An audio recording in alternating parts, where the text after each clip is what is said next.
रात का सन्नाटा था।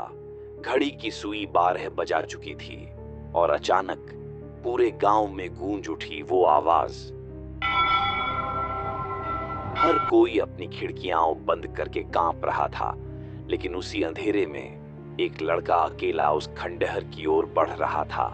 उसका नाम था आरव। उसके दिल में डर नहीं था, बल्कि एक मोहब्बत थी जो मौत से भी बड़ी थी। आरव और अन्य की पहली मुलाकात कॉलेज में हुई थी। अन्य हमेशा मंदिर की घंटी बजाकर क्लास आती थी और कहती थी, घंटी बजाने से मन साफ रहता है। धीरे धीरे दोनों करीब आने लगे। कभी साथ पढ़ाई करना, कभी नदी किनारे घंटों बातें करना और कभी खंडहर के पास पुरानी सीढ़ियों पर बैठकर सपने देखना। अन्य हमेशा कहती थी, अगर मैं कभी कहीं खो जाऊं तो मेरी आवाज इस घंटी में सुनना। मैं तुमसे कभी दूर नहीं जाऊंगी। आरव हंसकर कहता, अगर ऐसा हुआ तो मैं मौत से भी लड़ जाऊंगा। लेकिन किस्मत ने मजाक कर दिया। एक रात पूजा करते वक्त अन्या उसी खंडहर मंदिर से अचानक गायब हो गई। गांव वाले बोले वो किसी बुरी आत्मा का शिकार हो गई, पर आरव को यकीन था उसकी मोहब्बत कहीं गई नहीं। वो यहीं है, उसी खंडहर में।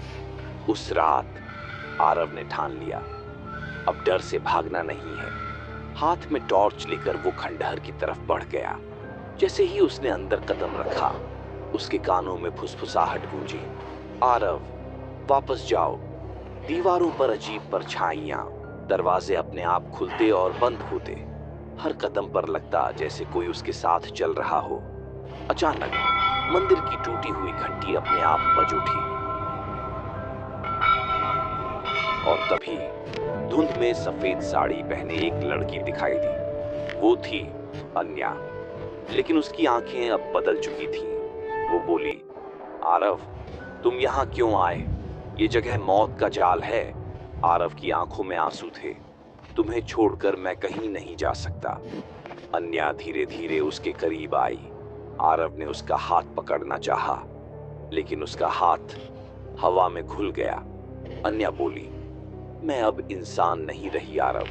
मेरा शरीर इस खंडहर ने निगल लिया है, पर मेरा दिल अब भी तुम्हारा है।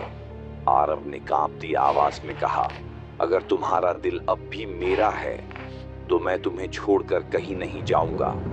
अचानक तेज आंधी चली। दरवाजे जोर से बंद हुए। दीवारों से औरतों की चीखें गूंज उठीं। अन्या चिल्लाई, भाग जाओ आरव, ये आत्माएं मुझे चैन से जीने भी नहीं देती। लेकिन आरव ने उसका चेहरा छूने की कोशिश की और कहा, अगर तुम यहाँ कैद हो तो मैं भी तुम्हारे साथ कैद रहूंगा। अन्या की आंखों से आंसू बह निकले और उसके होंठों पर पहली बार मुस्कान आई। जैसे ही दोनों पास आए, घंटी जोर जोर से बजने लगी। अन्या चीख उठी, नहीं आरव, अब देर हो चुकी है। जमीन हिलने लगी, दीवारें टूटकर गिरने लगी, सैकड़ों परछाइयां बाहर निकल आईं। लेकिन उसी अफरातफरी में आरव ने अन्या को कसकर गले से लगा लिया और अगले ही पल सब कुछ अंधेरे में डूब गया। अगली सुबह गांव वाले खंडहर पहुंचे। वहां कोई नहीं था, बस टूटी हुई घंटी और जमीन पर खून से लिखे 2 नाम, आरव, अन्या।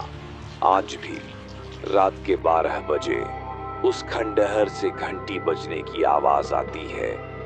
लोग कहते हैं वो अब भी वही हैं, आरव और अन्या, 2 जिस्म नहीं पर एक जान बनकर।